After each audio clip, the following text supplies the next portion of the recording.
मित्रांनो, आपल्या power टेलरसाठी oil लागतं 2.5 लिटर इंजिनला.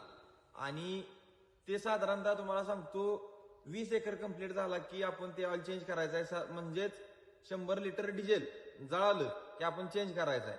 1-2 लिटर 4-5 लिटर इकडे तिकडे होऊ शकतं डिझेलचा विषय, त्याच्या हिशोबाने तुम्ही चेंज करा. राहिला विषय एअर किन्नरचा. एअर किन्नर आपले जाळ्या असतात, जाळ्या साफ करणे.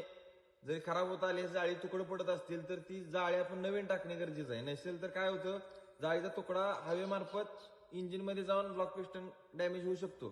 त्यामुळे आपण ते एक काळजी घ्यायची आहे. त्याचं ऑइल हवात वडण्यामुळे माती जाऊन पॅक झालेलं असते पूर्ण, ती सर्व क्लीन करणं गरजेचं आहे.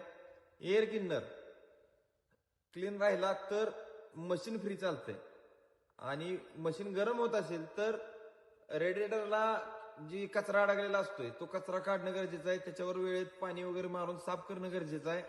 दुसरा विषय गिअरबॉक्सचा. गिअरबॉक्सचा ऑइल आपण चेंज करताना 5 लिटर किमान ऑइल लागतं. तर त्या ऑइलमध्ये आपली लेवल होत्या आणि ते ऑइल आपण 6 महिन्यातून एक वेळ चेंज केलं तरी चालतं. त्याचा काही जास्त एवढा विषय नाही. आणि बरेच जण सांगतायत 1000 नंबर वापरा, अजून कुठलं वापरू नका. कंपनीने जो नियम दिलेला आहे त्या नियमात आपण राहिलं पाहिजे. नसेल तर मेंटेनन्सला परत मी अजून व्हिडिओ पोस्ट केलेत. ऑइलमुळं इंजिनचं गिअरबॉक्स आहे, गिअरबॉक्सची गिअरची बेरिंगची झीज होत्या आणि ऑइलमध्ये बारीक खस निघतोय. तर वेळेत हे काम करणं गरजेचं आहे. दुसरा विषय चेनकेजचा, म्हणजे रोटरच्या साईडला चेनकेज आहे त्याचा. तर त्यामध्ये ऑइल आपण साधं ऑइल म्हणजे इंजिनचं काढलेलं खराब ऑइल जरी टाकलं तरी चालतंय, नवीन टाकलं तरी चालतंय, जशी तुमची इच्छा. आणि रोटर ज्यावेळेस तुम्ही मारायला जाणार आहे त्याच्या अगोदर ऑइल आणि पाणी चेक करणं गरजेचं आहे. नसेल तर मेंटेनन्स हा येणार. शेवटी सिंगल पिस्टन मशीन आहे आपलं, त्या हिशोबातच लोड येत असतोय आणि आपण त्याच्यापेक्षा जास्त लोड देतोय. त्यामुळे ही काळजी घेणं गरजेचं आहे. नंतर परत प्रॉब्लेम येऊ शकतोय. तर अशा पद्धतीने तुम्ही करा.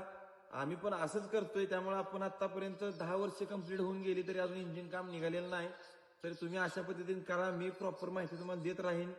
जरी काय तुम्हाला शंका असेल की बाबा अजून काय वेगळी माहिती पाहिजे तर कमेंट बॉक्स आहे किंवा माझा नंबर मी दिलेलाच आहे, तुम्ही मला फोन करू शकता. धन्यवाद.